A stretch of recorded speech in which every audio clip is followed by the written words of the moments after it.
Hello, everyone, and welcome back to another episode of Flawless Fatherhood. In this episode, I will discuss how my 9-year-old has benefited or may have been affected by a 50-50 timeshare parenting plan.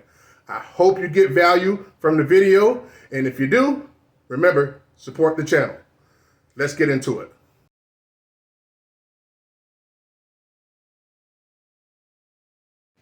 Oh, the good old 50-50 timeshare. First, I'd like to say that most fathers would simply enjoy this percentage of timeshare with their children. And, make no mistake about it, it is my mission to ensure that this climate in this country changes regarding timeshare between the parents with the children. Because it's nonsense. It shouldn't be happening this way. As for my son's particular 50-50 living situation, although when I opened up a case to establish paternity and create a custody agreement in 2015, I did try to motion and push towards me being the primary caregiver. That's because some things were going on at the time which I felt they were very problematic, but those things do not exist anymore. And in court, it was ultimately settled that the 50-50 timeshare would continue from that day in court moving forward until he graduated high school or turned 18. The only difference being that instead of rotating every 2 to 3 days that me and his mom was doing with him, as we were doing since birth, because even when, he was being, when he was a toddler and being breastfed, essentially, she was at my home for particular days was scheduled for me. And when at her days, I would be at her place, or whatever. So even though we had scheduled days, that don't mean one or the other weren't there with the child.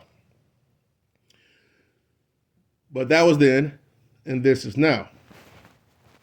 So again, the only difference being instead of rotating every 2 to 3 days, like I said, that now we have a week on, week off schedule with the transfer being on Wednesday afternoons from after school pickup. And on Wednesdays during summer, when there is no school, pickup time is 6 p.m. for the receiving parent to pick up from the other parent on those alternating Wednesdays. Look, as for him adapting from home to home on a weekly basis, I'll be the first to tell you that he completely thrives in it. I've heard some, not many people, speak ill about the 50-50 timeshare. But again, it all goes back to if there are two loving and sound parents, that those parents should have equal timeshare with the child. You made them together, raise them equally. Just that simple. You made them equally, raise them equally. Fair is fair. Now, we know this world isn't fair, but, some things we can make it fair as possible. And if it's in the best interest of the child, then that's what we should put first and foremost. So I'm just going to have to simply attest that to the fact that the 50-50 timeshare parenting plan constitutes that perfectly between two parents. Personally, I would feel that if it was like every 2 weeks was too long of an absence. But a week on, week off situation is perfect, especially for a 9-year-old or someone in elementary school or lower middle school situation. Now, let's say maybe he got up into high school and he wanted to be in one living situation more than just 1 week at a time. Let's see if he wanted 2 weeks to be in one home and then 2 weeks in another. Just for conversation's sake here, I'd be okay with that as long as it fit his needs and desires and his mother was okay with it as well. So we would consider doing 2 weeks on and 2 weeks off if need be. And if that's what he wanted when he got older. Now, that doesn't mean one parent won't have access to the child. You always can and will have access to the child at any time, as me and his mom literally live 10 or 12 minutes door to door for one another in case of emergency or I need to pick him up or vice versa. Plus the little brat has a cell phone and that he stays in contact with each parent with all the time, when he's with the other parent. Wait, all right, now let me pause the program real quick. Now,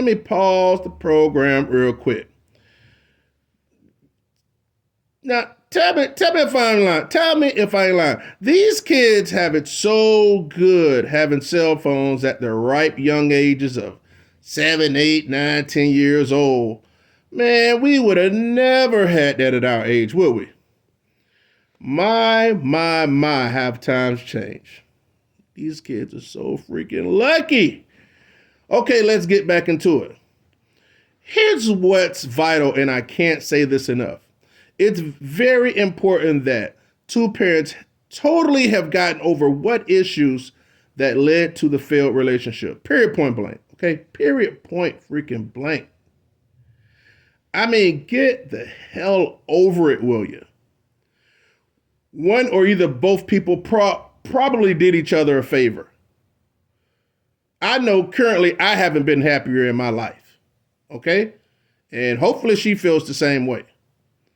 But you got to take that road. You can't be carrying old baggage and resentment along, because it's not only going to hurt you, but it's also going to hurt the child.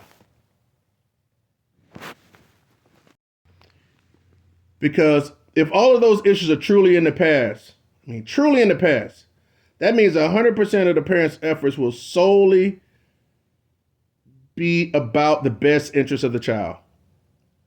Our son is lucky. I'll be honest with you. Lucky ducky, lucky ducky.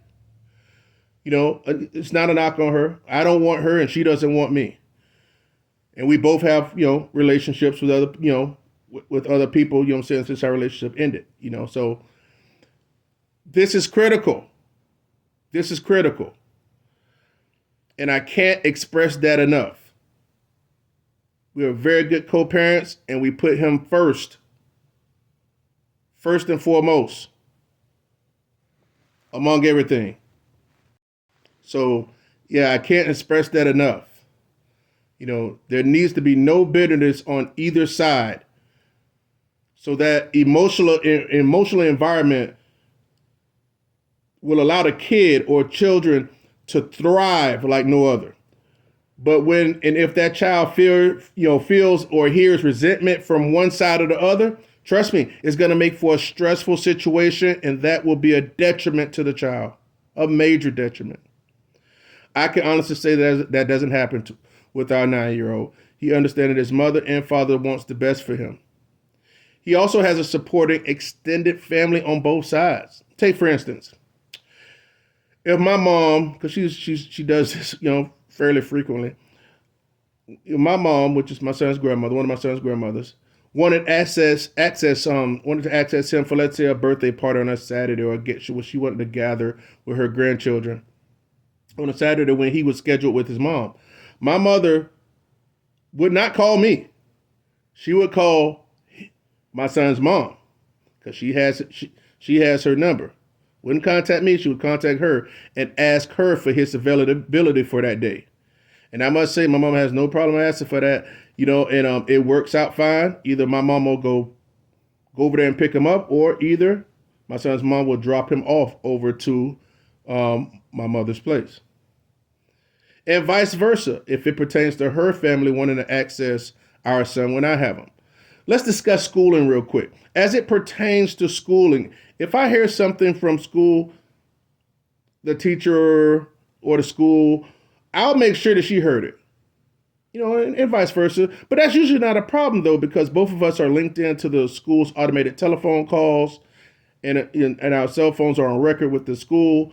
And we both have the classroom app to where we can message the teacher back and forth and stay abreast of anything we need to know about. Any type of teacher conferences or what have you. So there's no issues with that regarding school.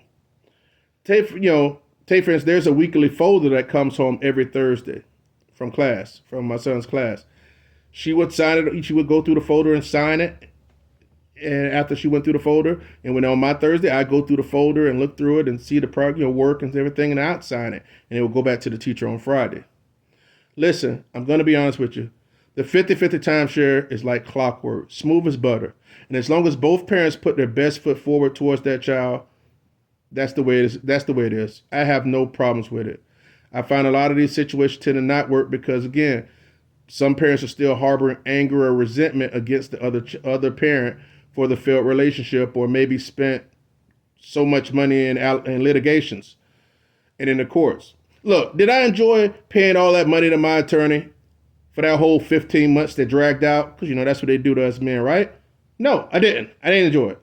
Was it worth it? Hell yes. And guess what? If you take me all the way back there, I'd do it again.